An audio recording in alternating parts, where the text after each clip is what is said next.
نحمده ونصلي على رسوله الكريم أما بعد فأعوذ بالله من الشيطان الرجيم بسم الله الرحمن الرحيم وجادلهم بالتي هي أحسن صدق الله العظيم۔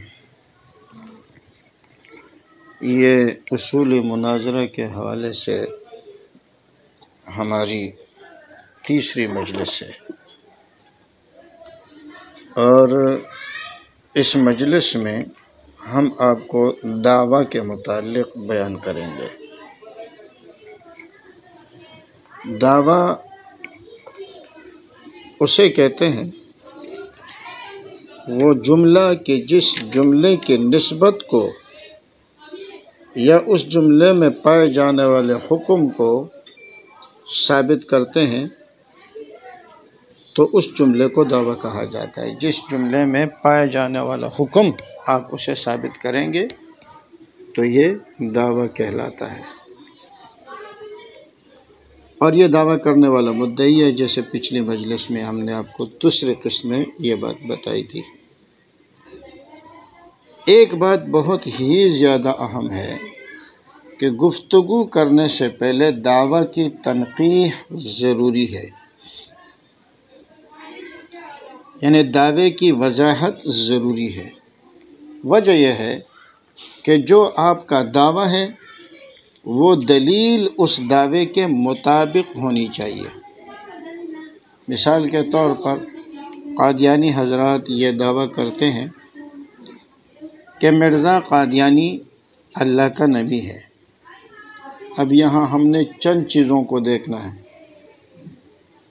ایک تو یہ ہے کہ ان کا دعویٰ مطلق نبی ہونے کا نہیں ہے، وہ اللہ کے نبی ہیں نبی علیہ السلام کے بعد۔ ایک قید کیا ہے؟ آپ کے بعد۔ دوسرا، آپ کہتے ہیں کہ وہ نبی ذلی بروزی ہے۔ ذلی کا مطلب ان کے ہاں یہ ہے کہ نبی علیہ السلام کی گویا عکس ہے، اور اتباع کی وجہ سے مرزا قادیانی کو نبوت ملی، گویا یہ نبی علیہ السلام کا ذل ہے۔ بروز کا مطلب یہ کہ وہی نبی علیہ السلام ہے نعوذ باللہ، لیکن مرزا قادیانی کی شکل میں ظاہر ہوا ہے۔ تو دعوے کا خلاصہ یہ ہے کہ نبی علیہ السلام کے بعد ہے۔ دوسرا، پھر وہ ذلی ہے، بروزی ہے، اور ان کو جو نبوت ملی ہے وہ نبوت نبی علیہ السلام کی اتباع میں ملی ہے۔ یہ سارے قادیانیوں کے دعویٰ جات ہے۔ اب آپ نے جو ثابت کرنا ہے تو ہم ان سے بار بار یہ مطالبہ کرتے ہیں کہ آپ جب بھی ہم سے بحث کرتے ہیں تو اجرائے نبوت پر کرتے ہیں۔ اجرائے نبوت سے آپ کا مسئلہ ثابت نہیں ہوتا۔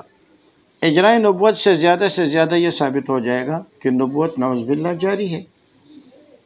آپ جب بھی بحث کرتے ہیں تو حیات اور وفات مسیح پر کرتے ہیں۔ ان دو موضوعات کے علاوہ یہ کہیں جاتے ہی نہیں ہے۔ ہم بارہا ان سے کہہ چکے ہیں کہ بھائی اجرائے نبوت سے مرزا قادیانی کی نبوت ثابت نہیں ہوتی، بلکہ ایک قادیانی کے ساتھ مباحثے میں نے ان سے یہ کہا تھا کہ دیکھو پاکستان میں اجرائے وزرائے اعظم ہے، پاکستان میں وزیر اعظم بدلتے رہتے ہیں، ہر 5 سال کے بعد دوسرا آتا ہے، بلکہ اس سے پہلے چلے جاتے ہیں، آ جاتے ہیں۔ اس میں کسی کو اختلاف نہیں ہے کہ ایک جمہوری ملک ہے اور یہاں وزرائے اعظم بدلتے رہتے ہیں۔ اب میں کھڑا ہو کہ یہ دعویٰ کروں کہ میں وزیر اعظم ہوں تو کیا، اور مجھ سے کوئی پوچھے کہ آپ وزیر اعظم کیوں ہیں، میں کہتا ہوں اس لیے کہ پاکستان میں اجرائے وزرائے اعظم ہے اور میں بھی پاکستانی ہوں، لہٰذا میں وزیر اعظم بن گیا۔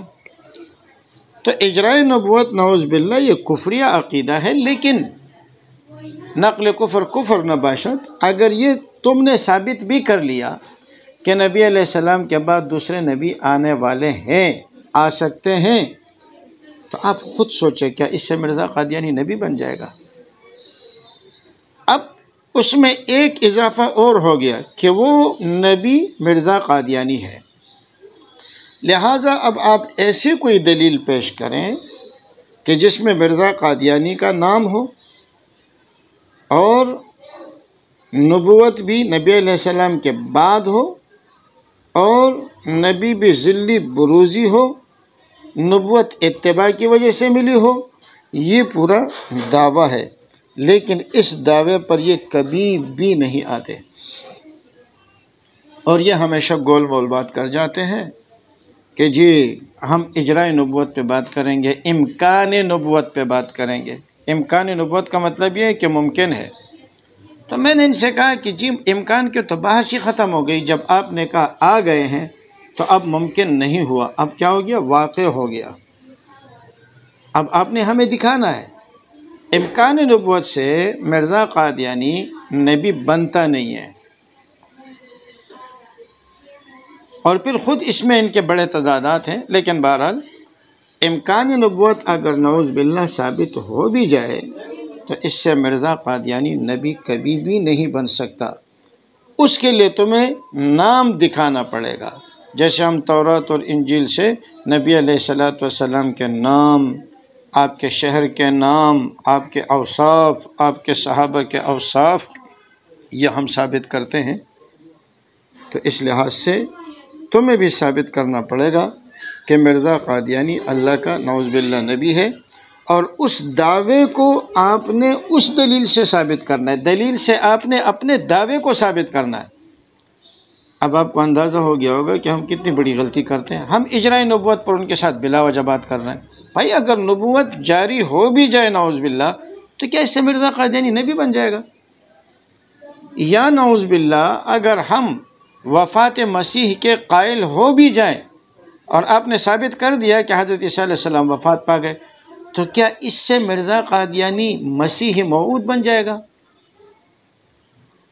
تو اس لیے جو ان کا دعویٰ ہے اس پورے دعوے کو سمجھیں، اور پھر جب وہ دلیل دے تو وہ دلیل اپنے دعوے کے مطابق دے۔ اگر وہ دلیل اپنے دعوے کے مطابق نہ دے تو پھر اس کو دلیل نہیں کہا جائے گا۔ دلیل وہ ہوتی ہے جو آپ کے دعوے کو ثابت کرے، اور جو آپ کے مطلوب اور دعوے کو ثابت نہ کر سکے اسے تقریبی غیر تام کہتے ہیں، اور جو آپ کے دعوے کو ثابت کر سکے اس کو تقریب تام کہا جاتا ہے۔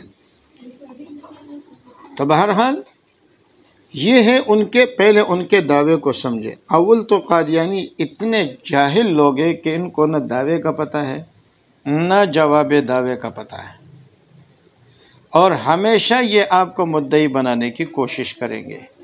ایک جگہ مرزا قادیانی نے لکھا ہے کہ اللہ کے کتاب قرآن کریم کہتا ہے کہ عیسیٰ علیہ السلام وفات پا گئے ہیں اور ان کی قبر سری نگر کشمیر کے محلے خانیار میں ہے۔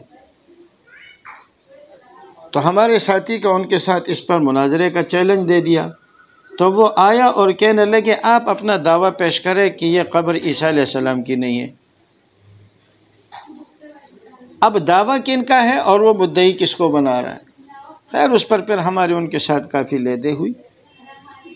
تو ان کے دعوے میں جتنی چیزیں ہیں ان تمام چیزوں کو آپ نے ثابت کر کے رکھنا ہے، اور پھر جو دلیل وہ دے گا اس دلیل کو ثابت کرنا ہے۔ ایک دفعہ ایک جماعت المسلمین والے کے ساتھ ہم بات کرنے گئے تھے، کافی پرانی بات ہے، تو ہمارے ساتھ مولانا عبدالواحد صاحب بھی تھے، مولانا علی اکبر جلبانی صاحب تھے۔ تو مولانا عبدالواحد صاحب سے انہوں نے اشکال کیا مولانا زکریا صاحب کی کتاب فضائل حج پہ، یا کوئی اور کتاب تھی جس سے انہوں نے یہ حوالہ دیا کہ وہ کہتے ہیں قبروں سے فیض حاصل ہونا ہو سکتا ہے، قبروں سے فیض حاصل ہو سکتا ہے۔ تو مولانا نے فرمایا کہ اچھا آپ کیا کہتے ہیں؟ انہوں نے کہا میں کہتا ہوں کہ قبروں سے فیض حاصل ہونا یہ شرک ہے۔ دیکھیں جو سمجھدار انسان ہوتا ہے، جس کو اللہ نے علم دیا ہوا ہوتا ہے، وہ اس طریقے سے بات کرتا ہے۔ اب ہم ہوتے تو ہم ادھر ادھر کی باتیں شروع کرتے تھے۔ مولانا عبدالواحد صاحب بڑے آدمی ہیں، مولانا علی اکبر جلبانی صاحب بہت بڑے مناظر ہیں۔ تو انہوں نے کہا اچھا آپ کہتے ہیں کہ شرک ہے، تو اب یہ بتاؤ ایسی کوئی آیت یا ایسی کوئی حدیث پڑھو جس میں قبر کا لفظ ہو، فیض کا لفظ ہو اور شرک کا لفظ ہو۔ اس لیے کہ آپ کا دعویٰ کیا ہے کہ قبروں سے فیض حاصل ہونا یہ شرک ہے، تو قبر، فیض اور شرک کا لفظ ہو تب آپ کا دعویٰ ثابت ہوگا، اس کے بغیر آپ کا دعویٰ ثابت نہیں ہوگا۔ تو جب تک ہم دعوے کی تنقیح نہیں کریں گے تو اب وہاں کیسے کہنے لگے انما المشرکون نجس، او بھائی یہ کوئی دلیل تھوڑی ہے، انما المشرکون بے شک نجس، لیکن اس میں قبر کا لفظ کہاں ہے، فیض کا لفظ کہاں ہے، تیرے تو دعوے ہی اس میں نہیں ہے۔ تو اس لیے پہلے ان کے دعوے کو سمجھے، اور دعوے کو سمجھنے کے بعد پھر اس کے بعد آپ نے ان کے ساتھ جو گفتگو کرنی ہے وہ اسی دعوے کے مطابق کرنی ہے، اور اس نے جو دلیل دینی ہے تو ان سے کہنا ہے کہ جی آپ کے دعوے پر آپ کی دلیل پوری نہیں بیٹھ رہی، لہٰذا آپ کا دعویٰ، آپ کی دلیل یہ ناقص ہے، اور ہم اس دلیل کو تسلیم کرنے کے لیے تیار نہیں ہیں۔ لیکن یہ تبھی ہو سکتا ہے کہ جب آپ دعوے کو سمجھ لیں اور ان کے دعوے کے تمام جزیات کو بغور پڑھ لیں، پھر جب وہ دلیل دے تو دلیل میں ان تمام جزئیات کو پیش نظر رکھیں۔ اگر ایک جز بھی اس سے ثابت نہیں ہوتا تو اس کا مطلب یہ ہے کہ اس کی دلیل تقریب تام نہیں ہے، وہ اس کے مدعا کو ثابت نہیں کر رہی۔ اللہ ہمیں سمجھنے کی توفیق دے۔